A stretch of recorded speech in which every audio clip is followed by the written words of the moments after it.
तो इस वीडियो में जो एनआईओएस का ऑन डिमांड एग्जाम होता है जून टू सितंबर 2026 का, इसके बारे में जितना भी इंपॉर्टेंट और अर्जेंट गाइडलाइंस है, मतलब जो भी चीजों से तुम्हें गुजरना है यहाँ पे, उसको मैं सारा कुछ यहाँ पे ए टू से डिस्कस करने जा रहा हूँ। जितना भी तुम्हारे मन में डाउट है ऑन डिमांड को लेकर, सारा कुछ इस वीडियो को देखने के बाद क्लियर हो जाएगा। तो वीडियो को एंड तक देख लेना। बाकी यहाँ पे स्टार्ट करते हैं। तो सबसे पहले भाई रजिस्ट्रेशन की बात होती है तो 100% ऑनलाइन होता है, तुम्हें पता ही होगा यहाँ पे। और ये जो रजिस्ट्रेशन होता है ये एनआईओएस की ऑफिशियल वेबसाइट से होता है। और रजिस्ट्रेशन के बारे में, मतलब फॉर्म फिलिंग के बारे में मैंने ए टू जेड डिटेल इस वीडियो में बता रखा है। अगर कोई स्टूडेंट गांव में कोई कॉर्नर में बैठ के, कहीं पे भी बैठ के अगर कोई देख रहा हो, तो वो भी समझ जाएगा कि एनआईओएस में एडमिशन कैसे करते, रजिस्ट्रेशन ऑनलाइन कैसे करते और मतलब फॉर्म फिलअप वगैरह कैसे होता है। तो इस वीडियो को जाके देखो, ये टाइटल है, थंबनेल है, ये सारा कुछ यहाँ पे मेरे चैनल पे जाके सर्च करके देख सकते हो। नहीं तो मैं कोशिश करूंगा इस वीडियो का लिंक मैं इस वाले वीडियो जो अभी शूट कर रहा हूँ इसका मतलब डिस्क्रिप्शन में अटैच कर दूं, ठीक है। तो देखो, सबसे पहले रजिस्ट्रेशन कौन करेगा? एक तो भाई जो स्टूडेंट अदर बोर्ड से आ रहा है एनआईओएस बोर्ड में, मतलब कि वो एनआईओएस बोर्ड का न्यू स्टूडेंट है, इससे पहले एनआईओएस बोर्ड से कोई लेना देना नहीं है, बस वही स्टूडेंट फॉर्म फिलिंग या रजिस्ट्रेशन करेगा, ठीक है। रजिस्ट्रेशन और फॉर्म फिलिंग सेम ही चीज होता है यहाँ पे, मतलब दोनों को ही कहते हैं एडमिशन लेना, कहते हैं ना हमें एडमिशन चाहिए, तो उस वजह से ऐसा है। और फिर जो ऑलरेडी एनआईओएस का एग्जिस्टिंग स्टूडेंट है, मतलब कि एनआईओएस का ऑलरेडी एग्जिस्टिंग स्टूडेंट, चाहे वो 1 महीने पहले, 2 महीने पहले, 3 महीने, 4 महीने, 5 महीने, 6 महीने, 1 साल, 2 साल, 3 साल, 4 साल पहले भी एनआईओएस में एडमिशन ले रखे थे और वो भी ऑन डिमांड का एग्जाम देना चाहते, तो उनको दोबारा ये फॉर्म फिलिंग नहीं करना होता। ध्यान रखे भाई, उनको क्या करना है, उनको अपने स्टूडेंट डैशबोर्ड पे लॉगिन करना है। अब भाई इतना पुराना स्टूडेंट है कोई तो उसको तो पता ही होगा स्टूडेंट डैशबोर्ड में लॉगिन कैसे करते। तो यहाँ पे स्टूडेंट डैशबोर्ड अपना लॉगिन करना पड़ेगा। फिर वहां पे देखो ऑन डिमांड का एक बॉक्स आएगा, फिर वहां पे कंफर्म डेट्स, रीबुक सीट्स, उस वाले पे क्लिक करना पड़ेगा। फिर मेक पेमेंट करना पड़ेगा। ऑब्वियसली भाई वहां पे सिलेक्ट करो कि कहाँ एग्जाम देना है, किस दिन को देना है और कौन से सब्जेक्ट का देना है। फिर वहां पे पेमेंट कर दो तो तुरंत तुम्हारा हॉल टिकट वगैरह सारा कुछ आ जाएगा उसी ऑन डिमांड के बॉक्स पे। नॉन प्रैक्टिकल सब्जेक्ट, मान लो इंग्लिश हो रहा है, मैथ हो रहा है, ठीक है, तो इन सब जैसे सब्जेक्ट का तुम्हारा लग जाएगा 670 रुपीज। और प्रैक्टिकल सब्जेक्ट मान लो फिजिक्स हो रहा है, केमिस्ट्री हो रहा है, बायोलॉजी हो रहा है, डेटा एंट्री हो रहा है, उन जैसे सब्जेक्ट का लग जाएगा 920 रुपीज, ठीक है। ये ध्यान रखना, ये किसके लिए है? जो एनआईओएस का ऑलरेडी एग्जिस्टिंग स्टूडेंट है, ठीक है, मतलब पहले ही एनआईओएस बोर्ड में थे, अब वो दोबारा एग्जाम देना चाहते हैं कुछ रीजन से, चाहे 75 नहीं आया था, फेल हो गए थे, या दोबारा एग्जाम देना है, प्रैक्टिकल एग्जाम देना है, उस वजह से ऐसा है। और जो एनआईओएस बोर्ड का न्यू स्टूडेंट है, मतलब कि ऑन डिमांड के थ्रू एनआईओएस बोर्ड में एंटर कर रहे लाइफ में पहली बार, उनके लिए ये फीस नहीं है। उनके लिए रजिस्ट्रेशन फीस वगैरह भी होगा, सारा कुछ होगा। तो वो वाला सारा चीज मैंने इस वीडियो में डिस्कस किया है। कहीं ना कहीं तुम्हें लास्ट के 45 मिनट या फिर उधर तक जाते जाते तुम्हें फीस का भी पता लग जाएगा। तो इस वीडियो को जाके देखना, यहाँ पे बहुत लंबा चौड़ा वीडियो है, लेकिन पूरा नॉलेज, भरपूर नॉलेज तुम्हें मिलेगा। अब ऐसा है कि रजिस्ट्रेशन तो हमने कर लिया, वो वाला वीडियो भैया ने देखने को बोला, देख के हमने पूरा अपना रजिस्ट्रेशन कर लिया। अब ऐसा है कि एडमिशन कंफर्म कैसे होगा? तो देखो, रजिस्ट्रेशन करने के बाद जो तुम्हारा ये स्टूडेंट डैशबोर्ड मतलब क्रिएट हो जाता है, मतलब उस वीडियो को देखने के बाद तुम्हें समझ में आ जाएगा सारी चीजें। तो मैक्सिमम जो डिले होता है तुम्हारा एडमिशन कंफर्मेशन का, वो है 1 day before your first exam. मतलब कि भैया ऐसा है, मान लो 3 तारीख को तुम्हारा पहला एग्जाम है, 3 जून, ठीक है। तो ऐसा भी हो सकता है कि तुम्हारा एडमिशन कंफर्म 2 जून को हो रहा हो, ऐसा भी हो सकता है। तो इसको चेक करने के लिए देखो, अगर तुमने फॉर्म फिलअप अपना सही से किया, सारा कुछ सही से बिठाया, तो एडमिशन कंफर्म तुम्हारा 100% होगा। अब इसमें टाइम क्यों लगता है भैया? टाइम इसलिए लगता है, वो वेरिफिकेशन करेगा, तुम्हारा देखेगा डॉक्यूमेंट्स असली है, फर्जी है, क्या है, सारा कुछ चेक करेगा, उसके बाद ना जाके तुम्हारा एडमिशन कंफर्म करेगा। तो उसके लिए क्या है, थोड़ा सा ना टाइम चाहिए होता है भाई, इतना जल्दबाजी में नहीं होता है। ऐसा तो नहीं कि मतलब कोई भी मान लो वहां पे उठा के बिठा दिया फिर जाके उससे करवा रहा है, ऐसा तो नहीं। वहां पे साइबर कैफे का काम कर रहा है, उसको उठा के उसमें डाल के एडमिशन कंफर्म करवा रहा है, ऐसा तो नहीं होगा कि उसको 300 रुपए दे दिए दिन का, ये तो नहीं करेंगे ना। तो एनआईओएस का जो ऑफिशियल एम्प्लॉय है, जो गवर्नमेंट एम्प्लॉय है, वही तुम्हारा एडमिशन कंफर्म करते हैं। तो टाइम देना पड़ेगा भाई, आराम से होता है, आराम से। कुछ लोग परेशान है एडमिशन कंफर्म नहीं हो रहा है, होगा रे भाई, होगा। शांति से बैठो, घर बैठो। तो तुम्हें हर रोज क्या करना है, अपना स्टूडेंट डैशबोर्ड लॉगिन करना है। लॉगिन करने के बाद ऊपर एक नोटिफिकेशन का कॉर्नर होगा यहाँ पे, ठीक है।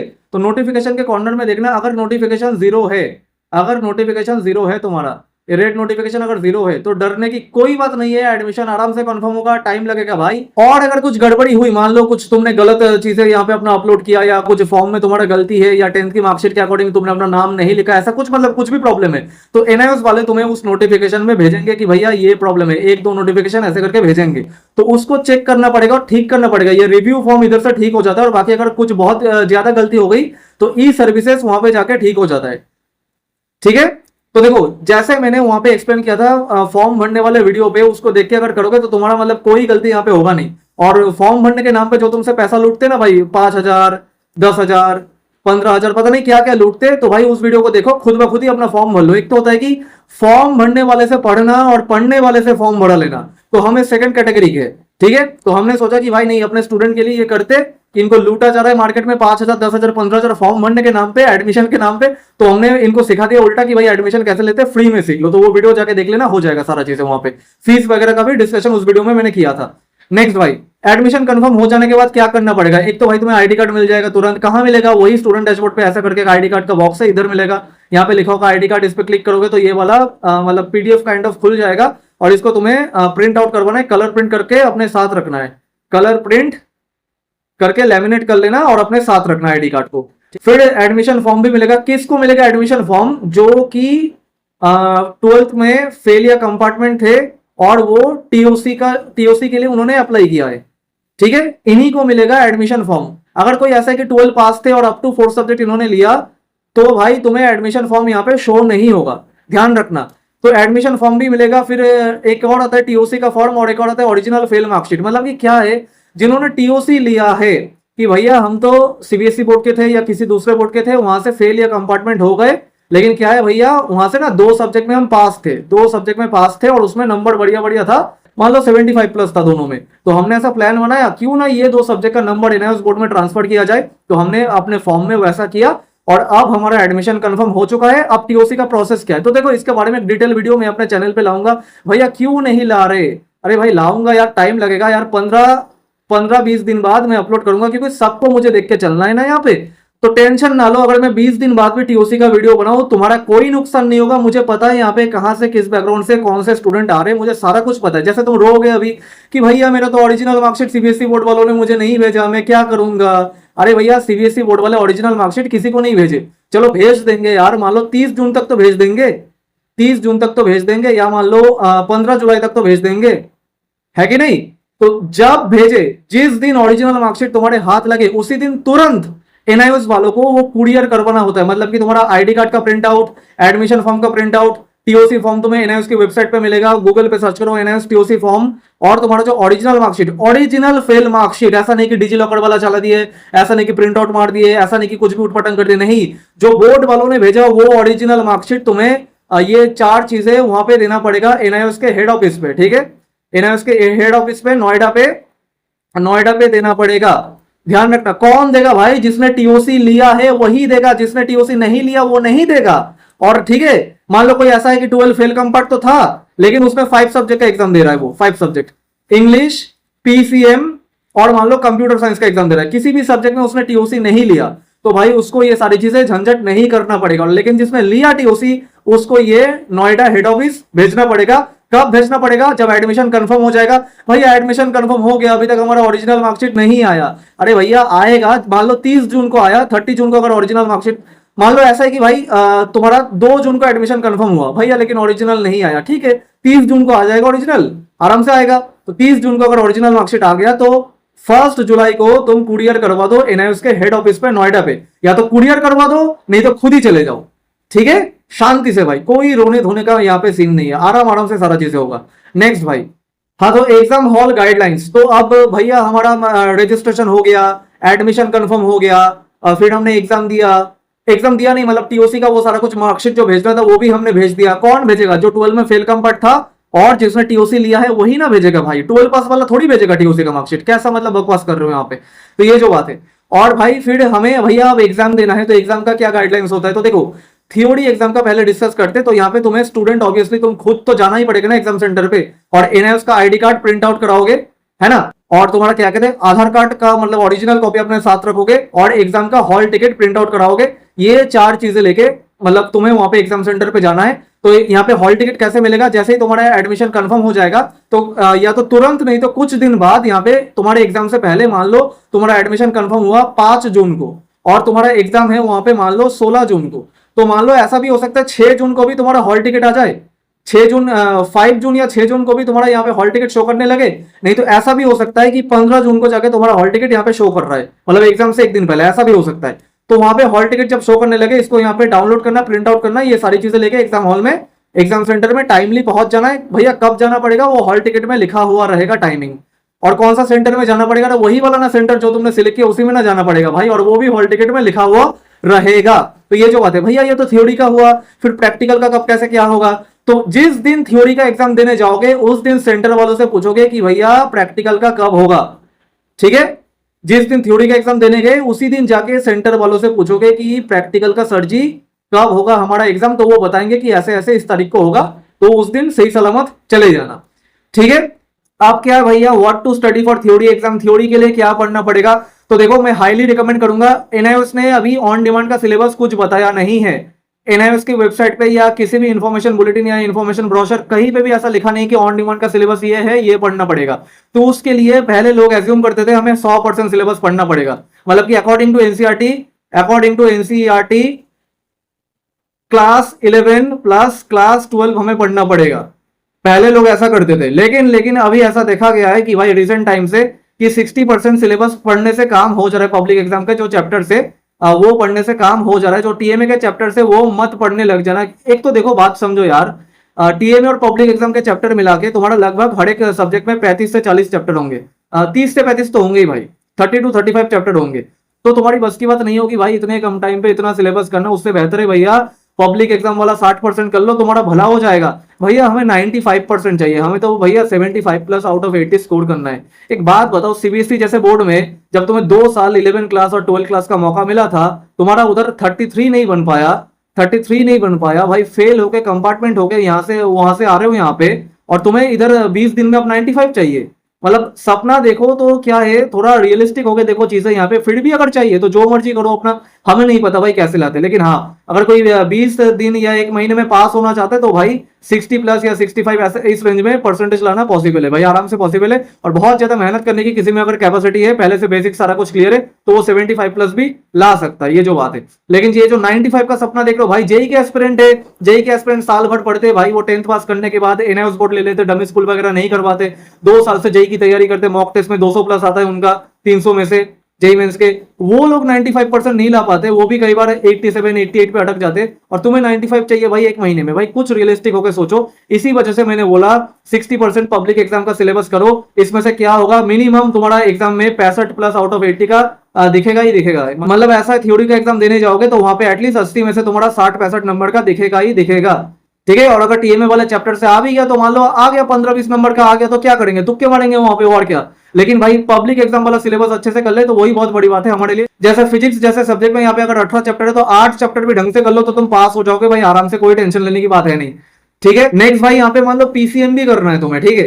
तो पीसीएम भी जैसे सब्जेक्ट के लिए मैं सजेस्ट करूंगा एनसीईआरटी अलाइन लेक्चर्स देखो, है ना। Laws of motion NCERT class 11, work power energy NCERT class 11, है ना।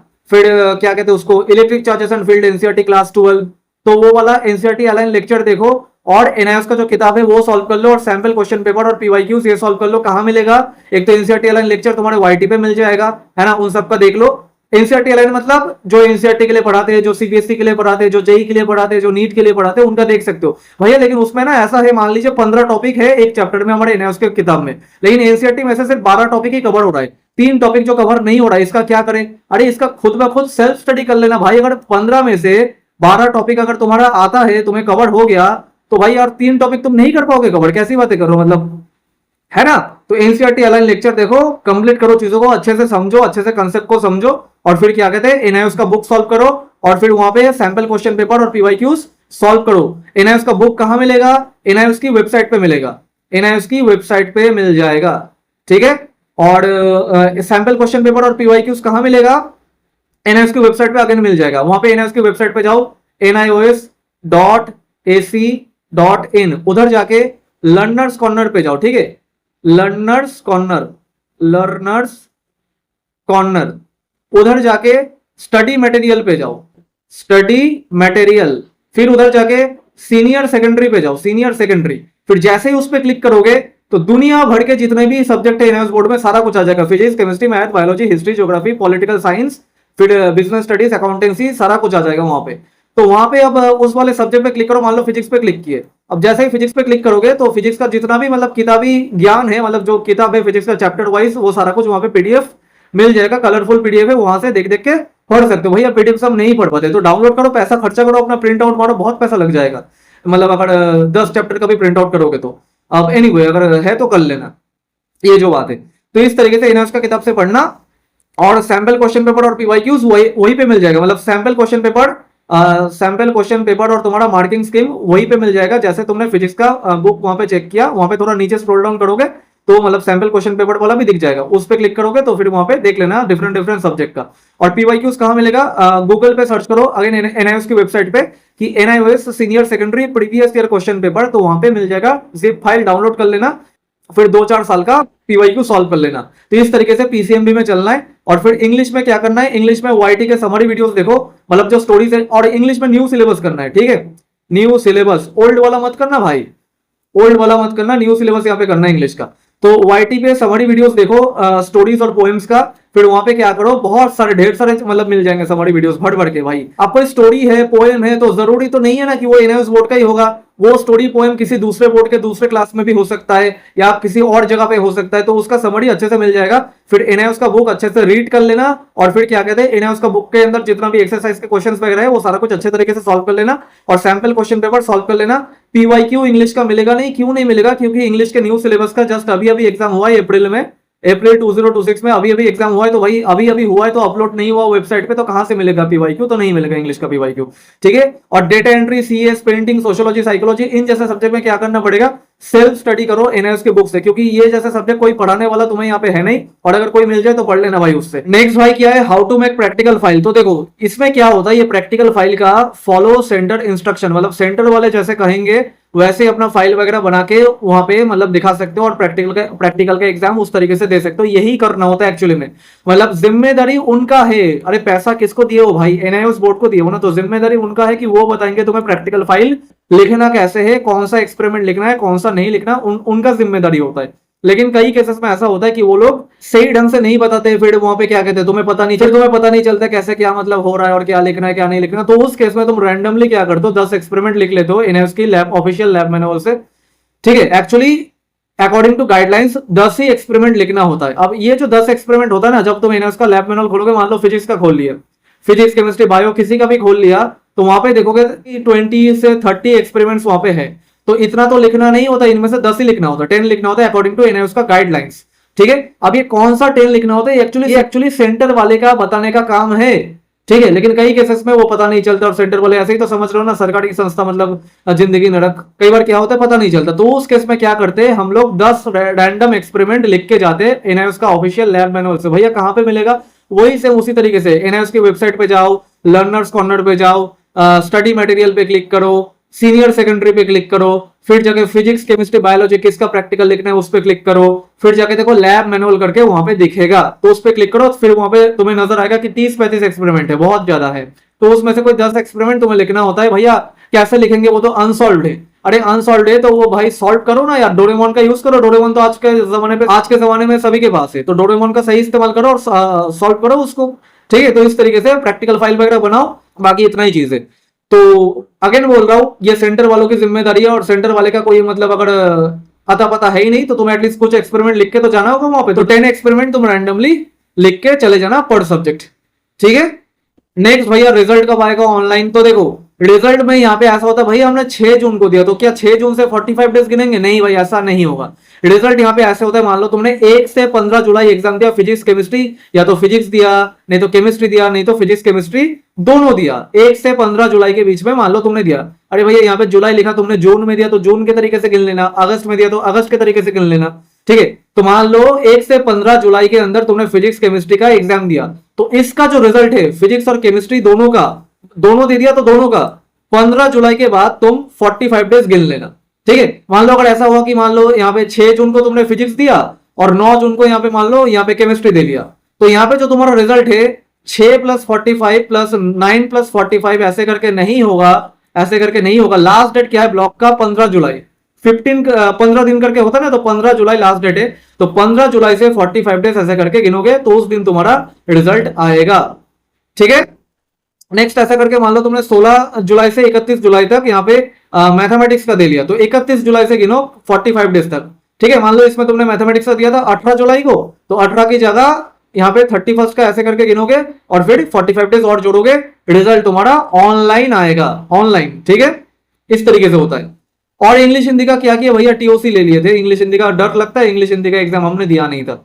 टीओसी के बारे में डिटेल वीडियो आएगा कि कैसे क्या करना होता है, कोई झंझट नहीं है। थोड़ा टाइम तो मुझे, और भी स्टूडेंट यहाँ पे एडमिशन ले रहे, फिर सबका एक साथ होगा, कोई झंझट वाली बात नहीं भाई, तुम्हारा कोई नुकसान नहीं होगा भाई। तुम्हारा ऑन डिमांड अभी तक एग्जाम शुरू भी नहीं हुआ, अभी से इतना मतलब एक्साइटमेंट में मत रहो, आराम आराम से सारा चीजें होगा यहाँ पे, ठीक है। मुझे पता है यहाँ पे किस बैकग्राउंड के स्टूडेंट है, कहाँ से आ रहे हैं, उनका प्रॉब्लम क्या है, सारा कुछ मुझे पता है, सारा कुछ A to Z पता है। तो मेरे पे छोड़ दो भाई, मैं बता दूंगा वहां पे TOC का कैसे क्या करना होता है। नेक्स्ट भाई, फिर भाई एग्जाम वेंट बैड, एग्जाम अच्छा नहीं गया, लग रहा है कि दोबारा फेल हो जाऊंगा, लग रहा है कि दोबारा 75 नहीं बनेगा, ऐसा कुछ लग रहा है कि मतलब प्रैक्टिकल एग्जाम का मिस हो गया, हमें दोबारा एग्जाम देना है। तो उसके लिए क्या करना पड़ेगा, you can attempt a single subject multiple times in June to September और in January to March on demand.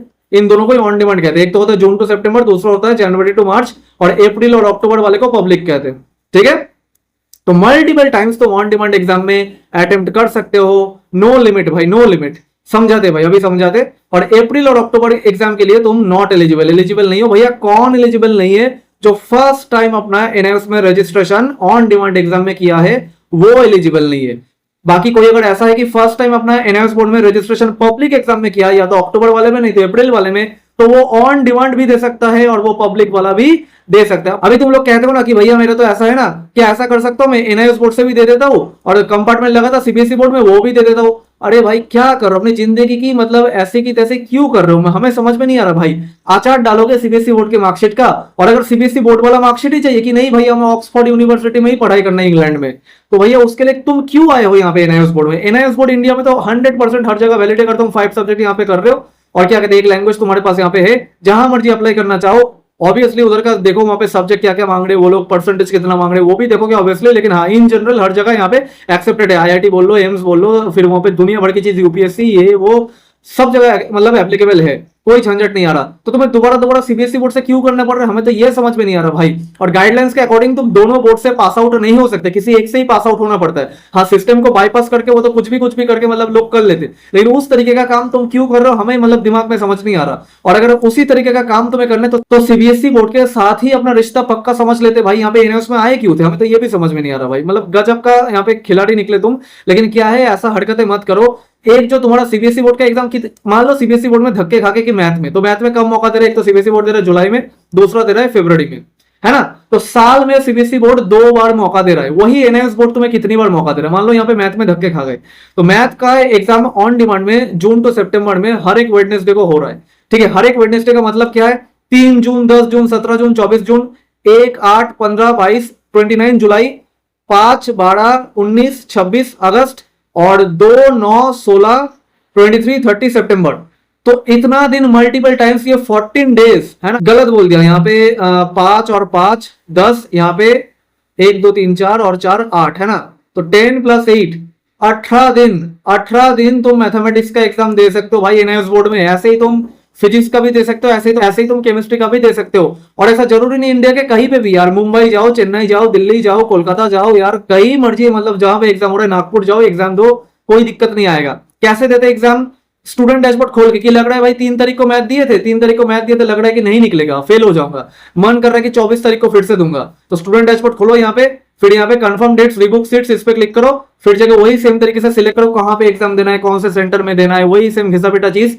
भैया हमें गुवाहाटी जाना है, आसाम जाना है, मन किया 24 जून को गुवाहाटी जाके एग्जाम दे दिए, 15 जुलाई को दे रहे कोलकाता पे, फिर 9 सितंबर को दे रहे यहाँ पे मुंबई में जाके एग्जाम, ये भी कर सकते हो, कोई दिक्कत नहीं है। ऐसे ही फिजिक्स का, ऐसे ही केमिस्ट्री का, तो मल्टीपल टाइम अपॉर्चुनिटी भैया। अब इतना अपॉर्चुनिटी अगर दे रहा है कोई बोर्ड, तो क्यों नहीं आएगा तुम्हारा। हाँ हर बार पैसा भरना पड़ेगा, नॉन प्रैक्टिकल सब्जेक्ट 670 रुपीज है ना, 600 theory exam fees, 70 online transaction का, वही practical subject 920 rupees, 600 theory exam fees, 250 practical exam का फीस, और 70 ऑनलाइन ट्रांजैक्शन का। भैया क्या यहाँ पे ऐसा है, मान लीजिए हमने यहाँ पे फिजिक्स का किस दिन को हो रहा है मैंने देखा नहीं, एज्यूम कर लेते, इसी वाले डेट शीट पे एज्यूम कर लेते, तो मान लो यहाँ पे 3 तारीख को हमने फिजिक्स का एग्जाम दिया, मान लेते, लेट्स एज्यूम, तो फिजिक्स का एग्जाम तो दे दिया, थ्योरी और प्रैक्टिकल दोनों दे दिया, ठीक है। लेकिन लग रहा है प्रैक्टिकल तो सही चला गया, प्रैक्टिकल में हम कर देंगे अपना काम, लेकिन भैया थ्योरी में लग रहा है कि फंस जाएंगे, थ्योरी में लग रहा है कि फंस जाएंगे, ठीक है। तो जब दोबारा देंगे, मान लीजिए भैया यहाँ पे 15 जुलाई को यहाँ पे फिर से फिजिक्स का एग्जाम देंगे, तो क्या प्रैक्टिकल भी देना पड़ेगा? नहीं, ऐसा कोई नीड नहीं है, कंपलसरी नहीं है। प्रैक्टिकल में अगर एक बार अच्छा चला गया एग्जाम, नंबर बैठ जाएगा, तो दोबारा देने की कोई नीड नहीं है। थ्योरी खराब चला गया, थ्योरी का एग्जाम दे दो, लेकिन क्या भैया फीस भरना पड़ेगा? हाँ फीस भरना पड़ेगा, ठीक है। और अगर मन चाहे नहीं भाई हम प्रैक्टिकल का दोबारा देंगे, हमें लग रहा है कि 18 मिलेगा 20 में से, हम 20 में से 20 चाहते, तो दे दो प्रैक्टिकल, कोई दिक्कत नहीं है। तो फंडा क्लियर हुआ, यही मल्टीपल टाइम अपॉर्चुनिटी। तो वो सीबीएसई का धक्का क्यों खड़े हो जब यहाँ पे नाम लिखा लिया अपना, हमें ये समझ में नहीं आ रहा भाई। और फिर भी अपना जिंदगी का मतलब ऐसे की तैसे कत्ल करना, ये हर साल की कहानी है भाई। मैं 2023 से देखते हुए आ रहा हूँ यहाँ पे, 2023, 24, 25, 26 हर साल की कहानी। ये लोग हर साल, ठीक है, सीबीएसई का भी नाम लिखाएंगे, एनआईओएस का भी नाम लिखाएंगे, कोई बोर्ड नहीं निकलता, एक बोर्ड उनसे नहीं निकलता भाई। ठीक है, तो धक्के खाना है तो खाते रहो जिंदगी भर, उसका तो सॉल्यूशन मेरे पे नहीं है। बाकी चीज क्या है, मैंने जितना बताना था यहाँ पे बता दिया यहाँ पे काम। ठीक है, नेक्स्ट। और ये ऐसा नहीं कि मान लो तो सिर्फ जून टू सितंबर, यहाँ पे तुम जनवरी टू मार्च वाले में भी दे सकते हो, मतलब नेक्स्ट 5 इयर्स तक, अगले 5 इयर्स तक तुम यहाँ पे एग्जाम दे सकते हो, है ना। अगर मान लो 2026 में तुमने रजिस्ट्रेशन किया तो 31 तक तुम यहाँ पे ऑन डिमांड में एग्जाम दे सकते हो, कोई रेस्ट्रिक्शन नहीं है भाई, आराम आराम से एग्जाम दो जिंदगी भर। ठीक है, नेक्स्ट भाई बातें करते हैं यहाँ पे। भैया सब्जेक्ट ऐड हो जाएगा हमारा, तो भैया ऐसा था कि इंग्लिश और मैथ का तो टीओसी करा लिए, और फिजिक्स और केमिस्ट्री और डेटा एंट्री का एग्जाम दिए थे। इंग्लिश मैथ में गलती से पास हो गए तो लगा मैथ्स दोबारा एनआईओएस बोर्ड में नहीं देंगे, टीओसी करवा लिया था डर के मारे। तो फिर हमने फिजिक्स केमिस्ट्री और डेटा एंट्री का एग्जाम दिया। डेटा एंट्री का क्यों दिया, क्योंकि भैया हमारे पिछले वाले बोर्ड में ना फिजिकल एजुकेशन था, फिजिकल एजुकेशन का एग्जाम तो एनआईओएस बोर्ड में होता नहीं है, इस वजह से हमने फॉर्म में डेटा एंट्री वहां पे सिलेक्ट किया था और एग्जाम दे दिया। तो ऐसा करने के बाद तो हम 12 पास हो गए सक्सेसफुली। 12 पास तो हो गए क्योंकि हमारे पास एक लैंग्वेज और बाकी 4 सब्जेक्ट मिला के 5 सब्जेक्ट हमारे मार्कशीट में है, जिसमें से 3 का एग्जाम हमने दिया है और 2 का हमने टीओसी किया है, और लेकिन हमारा एक ही सिंगल मार्कशीट पे 5 सब्जेक्ट यहाँ पे बन के आएगा। 12 पास तो हम हो गए। लेकिन भैया मन कर रहा है कि बायोलॉजी अगर ऐड करा लेते तो कैसा रहता, थोड़ा नीट का भी कर लेते, है ना, दिल कर रहा है, मन कर रहा है, तो देखो करा सकते हो, कोई दिक्कत वाली बात है नहीं। 12 पास होने के बाद भी करा सकते हो एनआईओएस बोर्ड से, और नहीं तो अगर ऐसा है कि मान लो फिजिक्स का एग्जाम दिए और केमिस्ट्री का भी दे दिए और डेटा एंट्री का भी दे दिए, और लग रहा है एग्जाम तो खत्म हो गया, रिजल्ट अभी तक आया नहीं है, लेकिन अब मन कर रहा है कि बायोलॉजी का उसी तुरंत उस मोमेंट पे ऐड करवाना है, तो वो भी कर सकते हो। तो यहाँ पे ई सर्विसेज पे जाओगे, स्टूडेंट डैशबोर्ड पे अप्लाई पे क्लिक करोगे, फिर यहाँ पे सब्जेक्ट स्टडी सेंटर पे देखो ऐड सब्जेक्ट करके कुछ मिलेगा, उस पे क्लिक करोगे, और यहाँ उस पे क्लिक करके यहाँ पे 940 प्लस 70 रुपीज यहाँ पे भरोगे अपना, फिर बायोलॉजी तुम्हारा ऐड हो जाएगा। फिर बायोलॉजी का एग्जाम फीस भरोगे, है ना, कितना एग्जाम फीस होगा, 600 प्लस 250, फिर यहाँ पे 70 रुपीज, 920 रुपीज एग्जाम फीस भरोगे, फिर बायोलॉजी का भी एग्जाम यहाँ पे तुम दे पाओगे।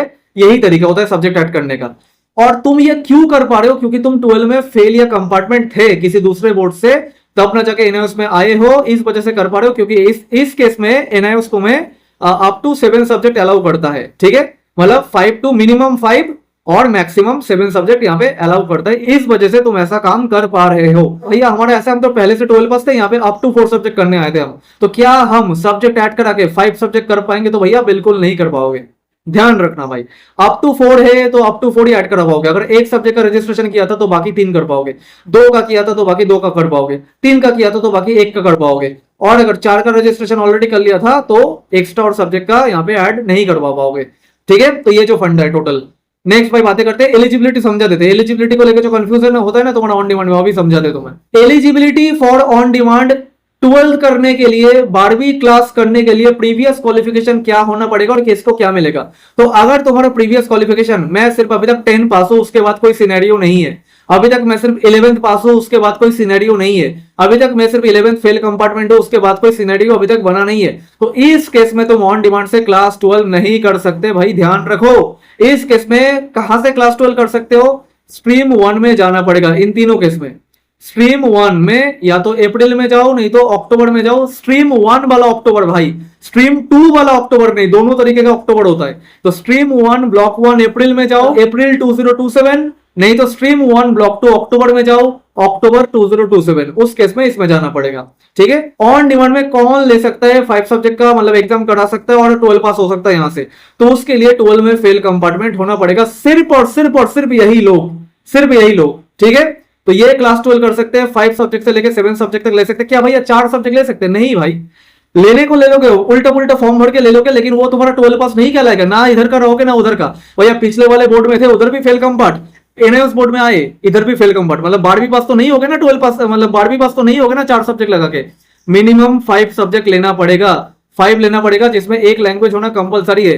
अब ये तुम कैसे लोगे? एक तो तरीका है कि भाई 0 सब्जेक्ट का टीओसी और 5, 6, 7 सब्जेक्ट का एग्जाम दे देना, या तो 5 का दे दो, नहीं तो 6 का दे दो, नहीं तो 7 का दे दो, जो मर्जी आता है कर लो भाई।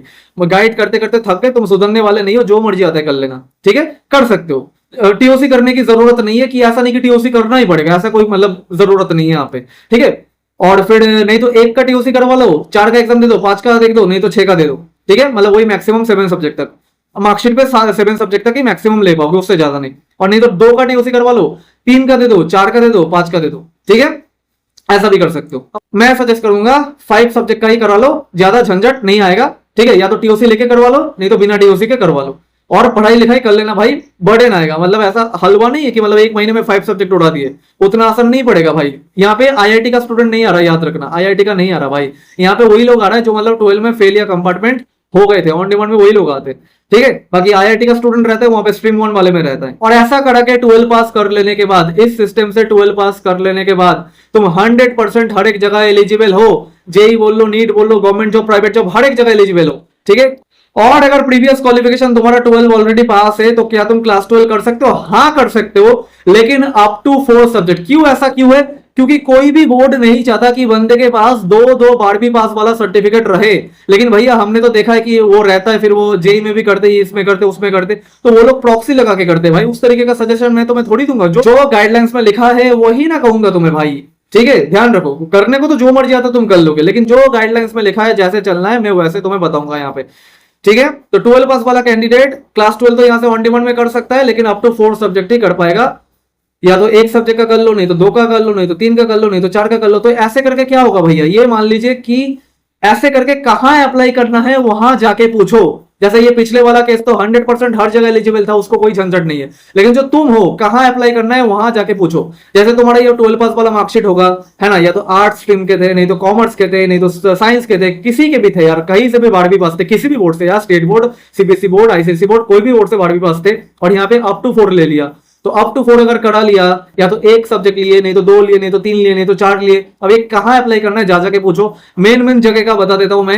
अगर नीट करना है, अगर इंग्लिश पीसीबी तुम्हारे पास है मार्कशीट में कंबाइन करके, नहीं तो अगर तुमने एडिशनल बायोलॉजी कर लिया और पीसीएम ऑलरेडी था तुम्हारे पास पिछले वाले बोर्ड में, तो इस केस में नीट में तुम 100% एलिजिबल हो जाते हो। लेकिन जेई में, सीयूटी में इस तरीके से एलिजिबल नहीं होते। मान लो अगर तुमने ऐसा कर लिया कि इंग्लिश पीसीएम ले लिया और तुम सोच लो कि जेई में एलिजिबल होंगे, ऐसे करके नहीं होगे। लेकिन ये जो ऊपर वाला केस है, ये वाला हर जगह एलिजिबल होगा, ठीक है। ये है टोटल फंडा भाई, ध्यान रखना।